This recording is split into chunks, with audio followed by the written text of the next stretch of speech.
चलो, good evening. Last time अपन ने शुरू किया इंडस्ट्रियल कॉन्फ्लिक्ट्स एंड स्ट्राइक्स, ये चैप्टर। हमने देखा कि मैनेजमेंट और लेबर, ये दोनों का उस बिजनेस में थोड़ा बहुत वेस्टेड इंटरेस्ट रहता है और इसलिए तनाव की स्थिति रहती है। वर्कर्स की अपनी डिमांड रहती है, मैनेजमेंट को लगता है हम ये डिमांड्स पूरी करेंगे, पर डिमांड्स पूरी करते समय मैनेजमेंट की भी बहुत सी कंडीशंस रहती है। आगे देखते हैं। आगे में ऑथर बोलते हैं कि on the other hand workers demand stability, यानी हमने देखा कि एम्प्लॉयर क्या क्या मांग सकता है वर्कर से, जैसा हायर प्रोडक्टिविटी, मशीन्स चेंज होगी, replacement of machinery, introduction of new technology. तो उसके कारण एग्जिस्टिंग स्किल जो है एम्प्लॉयज़ का, वो तो धूल खाएगा, उन्हें रीस्किलिंग करना पड़ेगा। रीस्किलिंग के ऊपर एम्प्लॉयर खर्चा नहीं करेगा। तो ये जो सब थॉट्स रहते हैं, ये उस गरीब वर्कर के दिमाग में काफ़ी कुछ कश्मकश की सिचुएशन तैयार करते हैं और फिर उनको लगता है कि हम ये सब कुछ करेंगे, मीन्स मैनेजमेंट को सपोज साथ दे देंगे, पर हमें क्या चाहिए। तो ऑथर बोलता है तो अंदर एक हाथ के ऊपर मैनेजमेंट वो मांग रही है, तो दूसरे हाथ के ऊपर वर्कर ये मांग रहे हैं। On the other hand workers demand stability in their income, security of employment, protection of skills and improvement in their status. It has been rightly said that the profit maximization may also require authoritarian administration of the enterprise, closer supervision of the workers, maintenance of strict discipline and complete obedience of rules of the establishment. Worker क्या demand करेगा? Worker demand करेगा कि ठीक है, हम आपकी जो मंशा है हायर प्रोडक्टिविटी की, न्यू मशीन्स इंट्रोड्यूस करने की, न्यू टेक्नोलॉजी इंट्रोड्यूस करने की, हम हेल्प करेंगे भी, कोऑपरेट करेंगे भी, पर हमें जॉब सिक्योरिटी चाहिए, एक स्टेबल इनकम चाहिए, हमारे जो स्किल्स है उसको प्रोटेक्ट होना चाहिए। मीन्स हमें नए स्किल सीखने का काम नहीं पड़ना चाहिए, और यदि पड़ता है नया स्किल सीखने का, तो ये जिम्मा मैनेजमेंट ने लेना चाहिए। आगे में ऑथर बोलता है कि एक एंटरप्राइज को यदि ये सब डिमांड्स एक हाथ के ऊपर पूरी करनी है, दूसरे हाथ के ऊपर new technology, new machinery, replacement of old machinery, absolute machinery, यदि ये सब कुछ करना है, तो उस एंटरप्राइज को चलाने के लिए एक प्रभावशाली व्यक्तिमत्व की ज़रूरत है जो उस एंटरप्राइज को चलाएगा। वर्कर्स के ऊपर क्लोजर सुपरविजन रहेगा, स्ट्रिक्ट डिसिप्लिन रहेगा, और यह इंश्योर करेगा कि उसके एम्प्लॉयज़ जो उस यूनिट में काम कर रहे हैं, वो वर्कर्स रहे या मैनेजमेंट के स्टाफ रहे, डिसिप्लिन के रूल्स को स्ट्रिक्टली ऑब्जर्व करेगा। ऐसा प्रभावशाली आदमी चाहिए। बहुत बार ये सब डिमांड्स तो वर्कर रखते हैं, बड़ा अच्छा लगता है उनको ये सब डिमांड्स रखते हुए, पर ये जो है complete obedience of rules of the establishment बहुत कम एस्टेब्लिशमेंट में पाया गया है। लेटली एक कंपनी का नाम मैं डिस्क्लोज नहीं करूँगा, पर वहाँ पे बार बार ये नोटिस लगाई जाती है नोटिस बोर्ड के ऊपर कि वर्कर्स जब भी उनकी ड्यूटी ख़त्म होती है, ड्यूटी ख़त्म होते समय वो अपना चार्ज मशीन के ऊपर देवे कि भाई मशीन की स्पीड से चल रही है, क्या टेम्परेचर है, माल कहाँ तक पका है, क्या माल पक के दूसरी स्टेज पे जाने वाला है, या क्या फोर्स से स्टीम आ रही है, या मशीन में कुछ कम ज़्यादा है। यह कुछ नहीं करते हैं क्योंकि ये उनमें ऐसी कुछ वर्कर्स में इस प्रकार की आदत गिर गई है कि वो फ़ोन से अपने रिलीवर को कांटेक्ट करते हैं। अरे भाई कहाँ है, यानी 2 बजे शिफ्ट ख़त्म हो रही है, रिलीवर को फ़ोन करेंगे, भाई कहाँ है, वो बोलता है कि भाई मैं 1 किलोमीटर के ऊपर हूँ। तो ये अपना अंदाज़ लगा लेता है कि 1 किलोमीटर पे है तो 5 मिनट में ये पहुँच जाएगा, पर ये उस अंदाज में फेल होता है कि एम्प्लॉय 5 मिनट में कंपनी में पहुँचेगा, गाड़ी पार्क करेगा, चेंज रूम में जाएगा, यूनिफॉर्म चेंज करेगा, ऊपर जाएगा, तब तक उसको 10 से 15 मिनट लग सकते हैं। परिणामतः क्या होता है, ये जो वर्कर है जिसको चार्ज देने का, ये बंदा नीचे आ जाता है और चार्ज कहाँ देता है, तो चेंज रूम। अब ये बंदा ऊपर से नीचे आया, चार्ज चेंज रूम में दे रहा है, उतने देर में वो 5-7 मिनट में उस मशीन के ऊपर किसी प्रकार का हादसा हो गया, तो उस हादसे को कंट्रोल करने के लिए एप्रोप्रिएट ऑपरेटर नहीं है वहाँ पे, और कंपनी को भुगतना पड़ेगा। तो बार बार बोलने के बावजूद भी कुछ वर्कर्स की ऐसी मानसिकता बन गई है कि वो स्ट्रिक्ट डिसिप्लिनरी रूल्स फॉलो नहीं करेंगे। परिणाम क्या होता है, चार्जशीट दी जाती है, इंक्वायरी होती है, सस्पेंड होते हैं, रिकॉर्ड खराब होता है, और कुछ दिनों के बाद में टर्मिनेट होने की उनकी बारी आती है। तो ये सब सिचुएशन मीन्स डिसिप्लिन, लोग चाहते कि हमें स्टेबिलिटी ऑफ जॉब मिले, लोग चाहते कि हमारा स्किल प्रोटेक्ट हो, सब कुछ लोग चाहते, पर लोग ये नहीं चाहते कि हमको डिसिप्लिन में रखा जाए। लोग बोलते हैं कि हम हमारे उम्र के मुताबिक खुद ही डिसिप्लिन में रहते हैं, पर ये आज एक वर्कर 5th फ्लोर से चार्ज देके चार्ज नहीं देते हुए ग्राउंड फ्लोर पे आ रहा है। 5th फ्लोर मीन्स उस कंपनी में 165 सीढ़ियाँ हैं। 165 सीढ़ियाँ चढ़ने के लिए मैं हर रोज जिस समय जाना पड़ता है, मुझे जब जाता हूँ उस कंपनी में, तो मुझे कम से कम 12 से 13 मिनट लगते हैं। वो वर्कर मेरे से यंग है, शायद 10 मिनट लगेंगे, पर 10 मिनट में मशीन के ऊपर किसी भी प्रकार का हादसा हो सकता है, और हादसा नहीं हुआ तो प्रोडक्ट खराब हो सकता है कि वो प्रोडक्ट की प्रोसेस ऑटोमेटिक के ऊपर वर्कर ने छोड़ दी हो, माल पूरा पका ही नहीं कि वो दूसरे स्टेज में चले जाए, वो तीसरे स्टेज में चले जाए। परिणाम क्या होगा कि माल खराब होगा। माल यदि पका नहीं तो अर्ध पका माल मार्केट में एक्सेप्ट नहीं होता है, वो बैच खराब हो जाएगी 7-7.5 टन की, उसकी वर्कर को चिंता नहीं है। और ऐसे केसेस में जहां इस प्रकार के पहले हादसे हुए, मैनेजमेंट ने कोई डिसिप्लिनरी एक्शन नहीं ली। डिसिप्लिनरी एक्शन ली मीन्स कोई कठोर किसी को सस्पेंशन या नौकरी से नहीं निकाला। जो बैच खराब हुई उसका 2 लाख या 4 लाख रुपए वर्कर्स को भरने के लिए लगाया। अब देख लो, वो वर्कर जो यंग है, 27-28 साल का है, जो आज 5-6 साल से ये कंपनी में काम कर रहा है, उसको बाहर में अपॉर्चुनिटीज़ मिल सकती है अच्छी, यदि स्किल अच्छा हो जाए तो। पर अभी 4 लाख के नीचे दबा हुआ है, उसकी इतनी तनख्वाह नहीं है कि वो 4 लाख का 10% हर महीने में दे। उसकी तनख्वाह 4 लाख के 10% के बराबर है, और जो 10% है उसका 10% मैनेजमेंट काट रही है।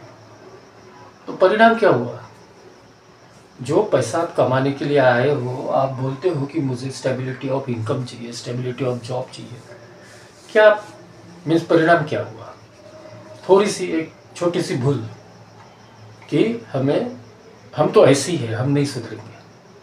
तो इस प्रकार से चीज़ें गले में आती है, एक्शंस होती है, फिर वर्कर्स को बुरा लगता है कि हमारे ऊपर बहुत कड़ी नज़र रखी जा रही है, डिक्टेटरशिप जैसा इन्वायरमेंट है। और ये छोटी छोटी चीज़ें जो कॉन्फ्लिक्ट के लिए जवाबदार रहती है।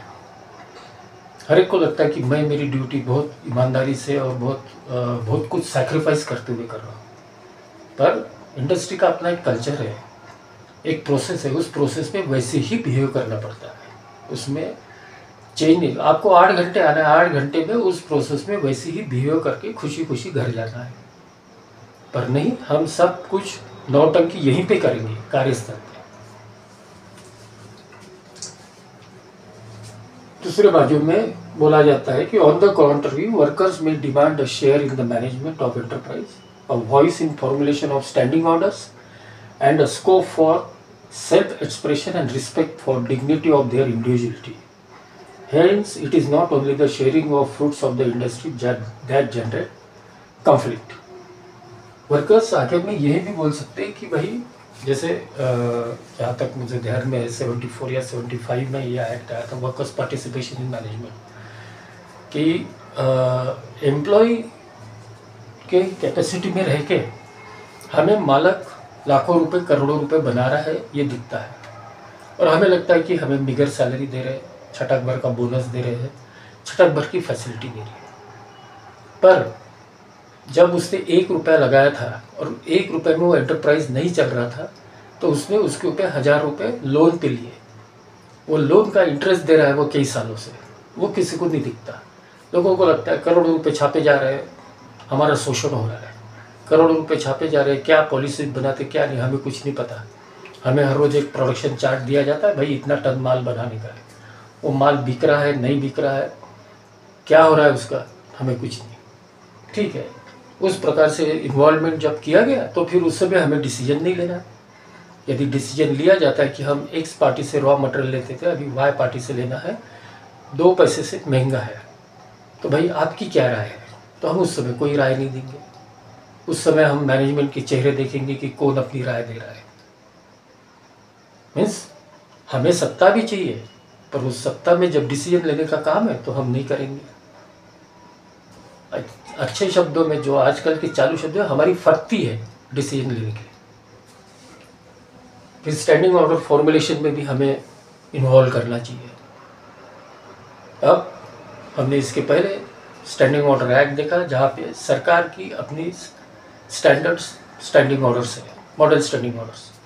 और यदि आप अपने एंटरप्राइज के लिए बनाना चाहते हो तो सर्टिफाइड स्टैंडिंग ऑर्डर्स बना सकते हो। उस समय जो रिकॉग्नाइज यूनियन रहती है या रिप्रेजेंटेटिव यूनियन रहती है, उसको इस प्रोसेस में इन्वॉल्व किया जाता है, पर आम आदमी को नहीं किया जाता। क्योंकि आम आदमी हो सकता है उस एंटरप्राइज में 500 लोग, तो 500 लोगों को इन्वॉल्व करेंगे तो 500 × 500 ओपिनियन देख लो, 25,000 या 2,50,000 इतने ओपिनियन आएंगे एक ही पॉइंट के ऊपर, और आप कभी आगे नहीं बढ़ सकोगे। इसलिए इलेक्टेड रिप्रेजेंटेटिव्स रहते हैं 4-5, 5 के 25 ओपिनियन आएंगे। 25 ओपिनियन में से कहीं ना कहीं कोई ना कोई ओपिनियन सहमत होगा। फिर हमें self expression, dignity of individuality, हाँ ये बराबर है। वर्कर को इंडस्ट्री में बहुत बार एज ए कमोडिटी यूज़ किया जाता है। ऐसे समझा जाता है कि बस इनको धोपटो, इनसे जितना निचोड़ सकते उतना निचोड़ो और लात मारो। ये भी टेंडेंसी इंडस्ट्री में है। ये भी टेंडेंसी जिन्होंने भुगती है वो उसके लिए प्रोटेस्ट करते हैं, और उन्होंने करना भी चाहिए, क्योंकि हमारे देश में इतने कानून कायदे हैं जो एम्प्लॉय के फेवर में है। यदि वर्कर उसका सही सही उपयोग करे तो शायद इंडस्ट्री की ग्रोथ होगी और अच्छी ग्रोथ होगी। पर कहीं कहीं पे ये मानसिकता है, वो भी मानसिकता इसलिए नहीं बनती है क्योंकि ताली एक हाथ से नहीं बचती है। मैं आपको एक आधे को कुछ रियायतें दूँ कि भाई तेरी 8 घंटे की ड्यूटी है, तू 4 घंटे काम कर, सपाटे से काम कर, मेरे को 4 घंटे में इतना प्रोडक्शन चाहिए, उसके बाद 1 घंटा आराम कर, उसके बाद 3 घंटे में मुझे इतना इतना प्रोडक्शन निकाल के दे। तो ये बंदा हो सकता है 5-6 महीने ये निकाल के देगा, उसके बाद में जो 1 घंटे का मैंने उसको रिसेस दिया है आराम करने के लिए, वो 2 घंटे में तब्दील हो जाएगा, और मुझे 3 घंटे में जो प्रोडक्शन चाहिए वो आएगा ही नहीं, वो 2 घंटे में आएगा। ऊपर से मजूरी रहेगी कि सर खड़े रह के काम करना पड़ता है, इतनी हॉट प्रोसेस में काम करना पड़ता है, थकेंगे नहीं क्या, ये नहीं क्या, वो नहीं क्या। तो ताली एक हाथ से नहीं बचती है। मैं इसलिए एम्प्लॉयर बोलता है कि 8 घंटे में सिंसियरली अपना काम करो, खुशी खुशी घर जाओ। पर हर आदमी को लगता है कि नहीं नहीं, मैं यदि नहीं हूँ तो आज शायद ये प्रोसेस नहीं चलेगी। ये बहुत गलत धारणा है। हमारे जैसी 36 मार्केट में है, मालक को मिलते रहेंगे और हमको भी मालक जैसे 36 मिलते रहेंगे। इसलिए ये धारणा लेके चलना कि हम बहुत तीर मार रहे हैं, ये एक गलत धारणा है।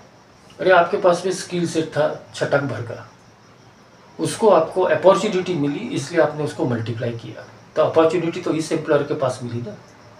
इसके तो हमने एक्चुअली एहसान माननी चाहिए कि हाँ तुम्हारे यहाँ मुझे अपॉर्चुनिटी मिली तो मैं इतना सा था, आज इतना बड़ा हो गया, कल इतना बड़ा भी हो जाऊँगा। पर वो भावना नहीं रहती। वो इसलिए भी नहीं रहती कि वर्कर्स में देखो, एजुकेशन हम इलिटरेट नहीं बोल सकते। आज 2025 चल रहा है, वर्कर लिटरेट है। आज वो मोबाइल से यूपीआई ट्रांजैक्शन करता है, वो मोबाइल से डॉक्टर के बीमार है तो डॉक्टर के पास जाएगा, कंसल्ट करेगा कि क्या बीमारी है, पर जब दवा देगा तो वो दवा क्या है और क्या असर करती है शरीर के ऊपर, ये पहले गूगल में देखेगा, उसके बाद में सोचेगा कि वो दवा लेने की कि नहीं लेने की। तो इतनी अकल उसको है, तो इतना मूर्ख नहीं समझ सकते हम उसको। पर वो जिस एनवायरनमेंट में रहता है, उस एनवायरनमेंट का भी बहुत सा परिणाम उसके बिहेवियर के ऊपर होता है। डनलप्स के थ्योरी में बोला हुआ है, शायद जो इसके पहले के लेक्चर्स में ज्वाइन किए मुझे Dunlop theory of industrial relations, उसमें डनलप बोलता है कि एनवायरनमेंट भी इंडस्ट्रियल रिलेशन के लिए जवाबदार है। यदि उतना पोषक यदि एनवायरनमेंट नहीं रहा, या वो जो वेब है इंडस्ट्रियल रिलेशन की, कि आप मकड़ी का जाला है, सेंटर में एम्प्लॉय है, सेंटर में एम्प्लॉयर है, उसके बाद में एम्प्लॉय है, गवर्नमेंट के रूल्स एंड रेगुलेशंस है, तुम्हारा एनवायरनमेंट है, तुम्हारी सोसाइटी है, आप कोई भी एक लिंक काट दो, उसका बुरा परिणाम इंडस्ट्रियल रिलेशंस पे होगा। तो ये जो एनवायरनमेंट है, यदि आप स्टूडेंट्स है, प्रोफेशनल्स है, कभी जाके देखिए वर्कर्स की कॉलोनी में, या वर्कर्स जहाँ रहते हैं, सबसे ज़्यादा खिचड़ी उस गांव के या उस मोहल्ले के या उस कस्बे के नुक्कड़ के ऊपर डिस्कस होगी। जब वो नुक्कड़ के ऊपर डिस्कस होती है, उधर बाय परमुटेशन एंड कॉम्बिनेशन अच्छे भी लोग रहते हैं, बुरे भी लोग रहते हैं। हर एक जन अपना मंत्र इसको बता रहा है, और ये 10 मंत्रों में से इसको जो फायदे का लग रहा है वो लेके ये अपना इंडस्ट्री में आ रहा है। ये भूल जा रहा है कि इंडस्ट्री में अपने को एक चौकट दी है, रूल्स एंड रेगुलेशन, उसके अंदर ही अपने को काम करना है। तो उसका बिहेवियर का भी इम्पैक्ट काम पे होता है, उसके काम पे होता है, उसके सोच पे होता है। सोच वैसी है तो फिर विचार वैसे है, विचार वैसे है तो फिर कृति भी वैसी है। तो इसलिए इंडस्ट्री में ट्रेनिंग एंड डेवलपमेंट के ऊपर काफ़ी कुछ, बिहेवियरल ट्रेनिंग एंड डेवलपमेंट के ऊपर काफ़ी कुछ इन्वेस्टमेंट की जाती है कि भाई हमारी सोच कैसी होनी चाहिए, हमने क्या पढ़ना चाहिए। आज मोबाइल में दुनिया भर की अच्छी भी और बुरी चीज़ें हैं, लोग सब कुछ देखते हैं, पर उसमें से कितने लोग अच्छी चीज़ें अपने पास में रखते हैं, जो दिया हुआ उसको चेंज करने की कैसे कोशिश करते हैं। 90% तो ये सोचते हैं कि बाबा हम जो है हम ही हैं, बस हम यूनिवर्स है, हमारे सिवा और कोई नहीं है। पर जो 10% खुद की ग्रोथ करते हैं वो अच्छी पादान के ऊपर जाते हैं। वर्कर होने के बावजूद भी मैंने देखा है कि एक स्किल्ड फिटर, एक देश के नामांकित स्टील मेकिंग इंडस्ट्री में एज ए फिटर लगा हुआ बंदा 60 साल की उम्र तक वो कंपनी का डायरेक्टर बना है। तो ऐसी नहीं लोगों को लगता है कि लोग बोलते हैं अरे 10 लोगों के दाढ़ी में हाथ लगाता था, अरे काय का दाढ़ी में, वो फिटर था। फिटर से जो भी उसने उपलब्धि की, उसके बाद में उसने डिप्लोमा किया, डिग्री की, उस प्रकार के एनवायरनमेंट में रहा, ऐसे लोगों के साथ रहा जहाँ पे उसने और 10 सर्टिफिकेशंस लिए, अपनी स्टील मेकिंग की जो प्रोसेस है उसमें माहिरता हासिल की, अपनी अंग्रेजी के क्लासेस लगाया, अंग्रेजी सुधारी, और फिर 4 लोगों के बीच में छाया। तो एज ए डायरेक्टर किसी कंपनी में काम कर रहा है। तो एनवायरनमेंट का फ़र्क रहता है, एनवायरनमेंट भी काफ़ी कुछ असर करती है। इसमें आगे देखते हैं।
तो ऑथर आगे बोलता है कि ये जो गैप है मीन्स वो हाथ जो प्रोडक्शन निकालते हैं और वो हाथ जो प्रोडक्शन की प्रोसेस को कंट्रोल करते हैं, ये मेजर एक कारण है इंडस्ट्रियल डिस्प्यूट के लिए। देखोगे आप मीन्स आपको ऐसा इंडस्ट्री में यदि आप है तो महसूस करोगे कि जितने भी प्रोडक्शन के एचओडीज रहते या जितने भी एचओडीज रहते हैं, ठीक है, प्रोडक्शन में एक मेन डिपार्टमेंट है, पर जैसा एचआर है, परचेस है, सप्लाई चेन है, डिस्पैच है, अकाउंट्स है, ये सब डिपार्टमेंट्स सर्विस डिपार्टमेंट्स है। पर मज़ा ये आती है कि यही सब डिपार्टमेंट्स इस वर्कर के ऊपर सबसे ज़्यादा अथॉरिटी दिखाते हैं। मीन्स किसी भी वर्कर्स को उसकी डिग्निटी ऑफ लेबर को प्रोटेक्ट नहीं करते हुए आप देखोगे कि सपोज एक कोई एक बॉक्स है जो थोड़ा हेवी है, बाय डिफ़ॉल्ट देखा जाए तो क्योंकि बॉक्स आपने लाया, जहाँ से भी लाया हो, कंपनी के लिए लाया है, सपोज 10 किलो का होगा, तो बाय डिफ़ॉल्ट वो जवाबदारी आपकी है उस बॉक्स को लेके जाने की। पर हम कमर के ऊपर हाथ रख के किसी भी वर्कर्स को, ज़रूरी नहीं वो अनस्किल्ड वर्कर है, किसी भी वर्कर को, क्योंकि वो वर्कर है, क्योंकि हमारी ये सोच है कि इसको धोपटो, तो उस वर्कर को हम बुलाएंगे, भाई उठाए, हाथ लगा, स्टोर्स तक लेके जाना है, या हाथ लगा प्रोडक्शन में लेके जाना है। अब वो वर्कर हो सकता है by designation semi skilled, skilled, high skilled worker हो, वो बेचारा अपनी गर्दन नीचे रख के डिब्बे को लेके जाता है, पर मन में गुस्सा जरूर चलते रहता है। कहीं ना कहीं वो एक्सप्रेस करता है कि इस कंपनी में क्या हेल्पर क्या और सारा हाई स्किल्ड वर्कर क्या, सबकी सारी औकात एक ही है। कोई भी टॉम डी हैरी जैसे बुलाता है, बाबा हाथ लगा, लेके चल। हाथ लगा एक अलग कंसेप्ट है और लेके चल एक अलग कंसेप्ट है। हाथ लगा मीन्स मैं भी शेयर कर रहा हूँ वो लोड और तू भी शेयर कर, हम दोनों लेके जाएंगे। पर भाषा में वाक् प्रचार कैसे चलता है, भाई जरा हाथ लगा, और उसने हाथ लगाया, उसके सर के ऊपर रख दिए और भाई लेके जा। तो ये छोटी छोटी चीज़ें इंडस्ट्री में मायना रखती है। हम एज ए एचआर आँखों में तेल डाल के फूक फूक के पीते हैं। हमारी किसी कृति में कोई वर्कर या मैनेजमेंट का कोई बंदा हमें हमारी कृति में पकड़ नहीं सकता। इतना बारीकी में और इतनी सुशील वे में हम काम करते हैं, और एचआर वाले ने वैसे ही करना चाहिए। जहाँ इज्जत देनी वहाँ इज्जत देनी, जहाँ जूते मारने वहाँ जूते मारने। और ये छोटे छोटे डिफरेंस जब गले में आता है तो फिर सबको एचआर दिखता है। सुनील जी यार मेरे डिपार्टमेंट में काम रुक गया, कोई रूट कॉज नहीं बताएगा, वो उंगली वर्कर्स की तरफ करेगा कि बोलेगा कि वर्कर्स ने काम रोक दिया। क्योंकि हम एचआर वाले हैं तो हमें रूट कॉज पता होना पहले ज़रूरी रहता है। हमारे खून में वो घुसा हुआ है कि भाई किसी के ऊपर डिसिप्लिनरी एक्शन यदि लेनी है मुझे तो रूट कॉज पता होना चाहिए, इन्वेस्टिगेशन, थोरो इन्वेस्टिगेशन होना चाहिए। जब रूट कॉज पता होता है तो पता होता है कि मैनेजमेंट का बंदा है जिसने इस प्रकार का बिहेवियर वहाँ पे किया और उसके कारण एज ए प्रोटेस्ट वर्कर ने काम बंद किया। तो सोच का फर्क है। वही जो हाथ प्रोडक्शन निकालते हैं और वो हाथ जो प्रोडक्शन प्रोसेस को कंट्रोल करते हैं, इसमें इतनी बड़ी गैप है। ये गैप जब तक कम नहीं होती, ये कॉन्फ्लिक्ट्स कम होने का कभी नाम नहीं लेगी, ये कॉन्फ्लिक्ट चलते रहेंगे। फिर ऐसे भी एम्प्लॉयर्स हैं देश में जिनको ये कॉन्फ्लिक्ट चाहिए। मीन्स यदि फैक्ट्री शांति से चल रही है तो सुखी नहीं है।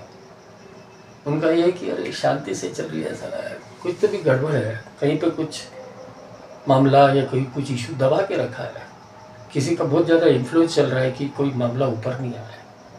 अरे शांति से फैक्ट्री चल रही है, शांति से सब कुछ हो रहा है, तुम्हारा रेवेन्यू आ रहा है, लोगों की ग्रोथ हो रही है, तुम्हारी ग्रोथ हो रही है, वो नहीं चलता। उनको तो ये चाहिए कि हर डिपार्टमेंट एक में के साथ झगड़े और एक में के साथ झगड़े और वो दूसरे ताली बजाए। ऐसे भी एम्प्लॉयर्स हैं। मेरे तो 40 साल में मैंने डिफरेंट टाइप के एम्प्लॉयज़ देखे, बहुत कम ऐसे देखे कि जो शांति प्रदान थे कि भाई फैक्ट्री बढ़िया चल रही है, कोई स्ट्राइक लॉकआउट नहीं है, कोई न्यूसेंस नहीं है। ऐसे बहुत उंगली पे गिनने लायक लोग थे। बाकी में तो मीन्स मैनेजमेंट भी ये लोग hands those control the means of production. मालक नहीं, मालक तो हर समय चाहेगा ना कि उसका मैंडेस लॉस नहीं हो, क्योंकि एक आधे घंटे के लिए यदि मैं प्लांट बंद रखता हूँ तो इलेक्ट्रिसिटी मुझे चार्जेस देनी है, पानी के चार्जेस मुझे देनी है। एक डिमांड वाला फैक्टर रहता है ये सबके बिल्स में, उतना तो वो दे रहे हैं, उतने पैसे मुझे देना है, तुम यूज़ करो कि मत करो। मशीन से मेरी हर रोज़ चलेगी, हर रोज़ प्रोडक्शन निकालेंगे, उसमें से हर रोज़ आउटपुट आएगा, तो उस मशीन की कीमत मैं चुका सकूँगा, क्योंकि सभी मशीन्स मेरी कुछ मुद्दल में नहीं आई है। बहुत सी मशीन सभी भी हाइपोथिकेटेड है, लोन के ऊपर चल रही है, तो मैं तो 1 मिनट लूज़ नहीं करना चाहता। पर इस प्रकार के लोग रहते हैं इंडस्ट्री में, वो भी वर्कर जैसे ही सोचते हैं कि अपने बाप का क्या जा रहा है, डालो आग में तेल, लगने दो आग।